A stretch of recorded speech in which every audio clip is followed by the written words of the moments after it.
Om Shanti. Good morning. आज 18/12/2024 शांतिवन থেকে বাপদাদা বলছেন, মিষ্টি বাচ্চারা, सर्वशक्तिवान बाप से बुद्धि योग लगाने से शक्ति मिलेगी। কি বললো বাবা? আত্মার সাথে পরমাত্মার কানেকশন করলেই বুদ্ধি যোগ কোথায় থাকবে? বাবার প্রতি। তো বাবার থেকে কি আসবে? শক্তি আসবে আত্মার মধ্যে। ইয়াদ से ही আত্মারূপী ব্যাটারি চার্জ হবে। আত্মাটা কি? একটা ব্যাটারি। এই ব্যাটারিটাকে চার্জ করছে কি করে? আমি আত্মা বিন্দু, শিব বাবাও বিন্দু। বিন্দু হয়ে বিন্দু বাবাকে স্মরণ করছি। বিন্দু বাবার থেকে শক্তির কিরণ আমার মধ্যে আসছে। তাহলে কী হবে? এক তো আত্মা শক্তিশালী হচ্ছে, দ্বিতীয় আত্মা তমপ্রধান ছিল শতপ্রধান হয়ে যাবে। প্রশ্ন, संगम युग पर তোমরা বাচ্চারা कौन सा पुरुषार्थ करते हो যার প্রালব্ধ রূপে তোমরা দেব পদ মিলবে? উত্তর হলো, সঙ্গম যুগে আমরা শীতল হওয়ার জন্য পুরুষার্থ করছি। শীতল অর্থাৎ পবিত্র হওয়ার জন্য আমরা দেবতা হয়ে যাব। শীতল অর্থাৎ পবিত্র যদি হয়ে যাই, আত্মা শরীর দুটো পবিত্র হয়ে গেলেই দেবতা হব। কারণ দেবতাদের শরীর আর আত্মা দুটোই পবিত্র। তাই দেখো, মন্দিরে আজকে মানুষ পুজো করে কেন? ঠাকুরকে পুজো কেন করে? পবিত্রতার আধার দিয়ে। পবিত্রতার দুই সন্তান, সুখ আর শান্তি। যখনই আমাদের জীবনে পবিত্রতা আসছে, ধারণ করছি, তখন সুখ শান্তি পাচ্ছি। যেখানেই সুখ শান্তি, সেখানে খুশি, আনন্দ, প্রেম, সব আনন্দগুলো সব এসে যাচ্ছে। তাই বলছি, যতক্ষণ তোমরা শীতল না হবে, অর্থাৎ পবিত্র না হবে, ততক্ষণ তোমরা দেবী দেবতা হতে পারবে না। তাই সঙ্গম যুগের পর শীতল দেবীও বন হয়ে সবার উপর জ্ঞানের ঠান্ডা শীতল জল ঢালো। কারণ সব গরম হয়ে গেছে। কিসের? 5 বিকারের ফলে। বিশেষ করে কাম বিকার। সব কাম বিকারের আগুনে জ্বলছে। এদেরকে নেভাবে কী করে? শীতল জল অর্থাৎ পবিত্রতার ভাইব্রেশন দিয়ে। তাই সবকো তপত বুঝানি হয়। সারা বিশ্বের আত্মাগুলো মন বুদ্ধি আগুনে জ্বলছে কাম বিকারের ফলে। কাম মানে কামনা। কামনা থেকে বিজয় প্রাপ্ত হও।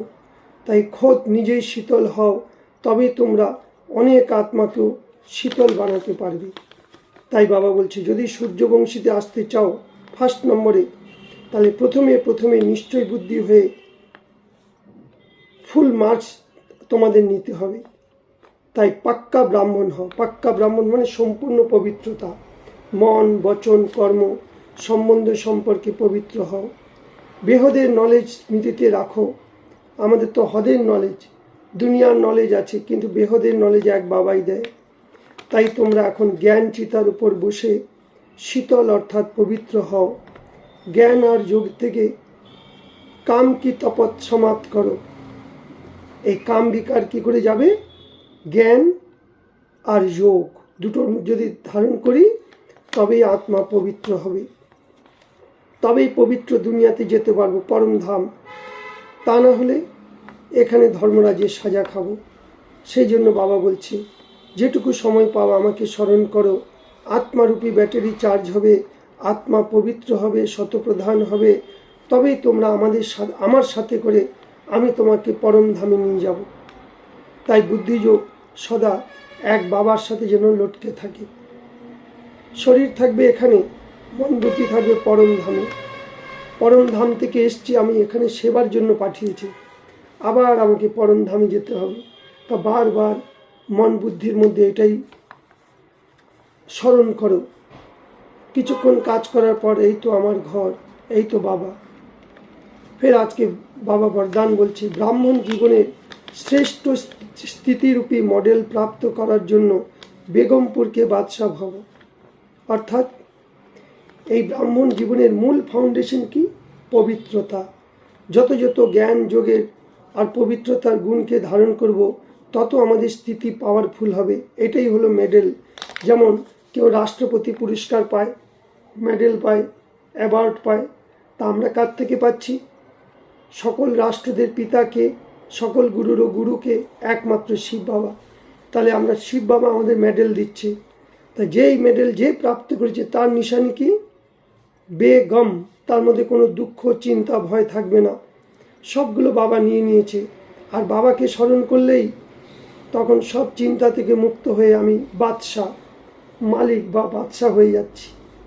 বাবা বলছে এখন সব নিজের সহস্থিতিকে আচ্ছে থেকে আচ্ছা তৈরি করার জন্য তোমরা এই ব্রাহ্মণ জীবন তৈরি হয়েছ। সব আপনি সহস্থিতি আচ্ছে সে আচ্ছা বানানোর জন্য এই ব্রাহ্মণ জীবন আমরা বেছে নিয়েছি। ব্রাহ্মণ জীবনের শ্রেষ্ঠ স্থিতি কি? আমাদের প্রপার্টি শ্রেষ্ঠ, যেমন লোকের টাকা গাড়ি বাড়ি প্রপার্টি এগুলো সব বিনাশী, আর আমাদের স্থিতি কি? শ্রেষ্ঠ স্থিতি হলো আমাদের সম্পত্তি ব্রাহ্মণ জীবনের। তাই এই ব্রাহ্মণ জীবনের মেডেল, এটা স্থিতি আমাদের কি মেডেল বা অ্যাওয়ার্ড, পুরস্কার পেয়েছি বাবা থেকে। যে এই মেডেলকে প্রাপ্ত করে নেয় তার লক্ষণ কি হবে? তার স্থিতি সদা অচল অডল একরস থাকবে, সদা খুশি আনন্দে ভরপুর হবে, সদা নিশ্চিত আর নিশ্চিন্ত হবে, কারণ নিশ্চয়ই বিজয়ী আত্মা। সে বেগমপুরের বাদশা বলে মনে করবে, কোনো গম নেই, কোনো দুঃখ নেই, কোনো চিন্তা নেই, সর্ব ইচ্ছা সে মুক্ত। এই দুনিয়ার কোনো কিছুর প্রতি, ব্যক্তি বস্তু বৈভব কোনো কিছুর প্রতি তার ইচ্ছা থাকবে না, কারণ বাবাকে পাওয়ার পর সব ইচ্ছা তার পূরণ হয়ে গেছে। তাই সব কিছুর বিদ্যা আছে, ইচ্ছার কোনো বিদ্যা নেই। তাই আমরা ইচ্ছা মাত্র অবিদ্যা স্বরূপ হয়ে যাব যদি বাবার জ্ঞান গুণ শক্তিগুলো প্র্যাকটিক্যালি ধারণ করি। স্লোগান হলো অটুট নিশ্চয়, শিব বাবার প্রতি টুটে নেই, ভাঙে নাই নিশ্চয়।